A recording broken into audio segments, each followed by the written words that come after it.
Hello friends, आज आपण पाहणार आहोत भित्रा सशाची गोष्ट.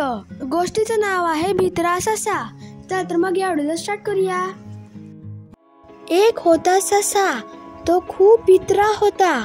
वारा आला तरी घाबरायचा, झाडाची पाने हलली तरी तो घाबरायचा. ढग गडगडले की बिळात जाऊन लपून बसायचा. एकदा गंमतच झाली. जोराचा वारा सुटला होता. झाडाचे एक पान सशाच्या पाठीवर टपकन पडले. ससा घाबरला. त्याला वाटले आपल्या पाठीवर आभाळ पडले. तो सैरावैरा धावू लागला. त्याला भेटले एक हरिण.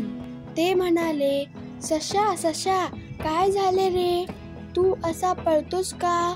ससा म्हणाला, आभाळ पडले.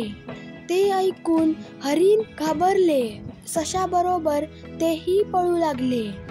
पुढे त्यांना भेटले एक माकड. ते म्हणाले, काय झाले, तुम्ही पळता का? हरिण म्हणाले, अरे बाबा, आभाळ पडले, पळ. ते ऐकून माकडही घाबरले. तेही पळू लागले. मग त्यांना भेटला एक सिंह. तो म्हणाला, माकडा, काय झाले रे, तुम्ही सगळे पळत का आहात? माकड म्हणाले, महाराज, आभाळ पडले म्हणून आम्ही पळत आहोत. तुम्हीही पळा, आपला जीव वाचवा. सिंह घाबरला नाही. तो दरडावून माकडाला म्हणाला, आभाळ पडले असे कोण म्हणते? माकड म्हणाला, मी नाही, हे हरिण म्हणते.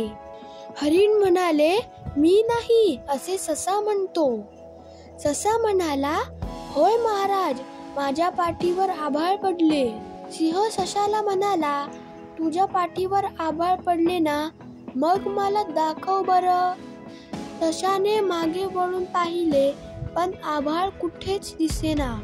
सशाची फजिती पाहून सिंह खो खो हसू लागला. माकड आणि हरिणही हसू लागले.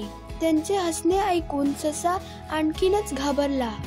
तो धूम पळाला आणि बिळात जाऊन लपून बसला.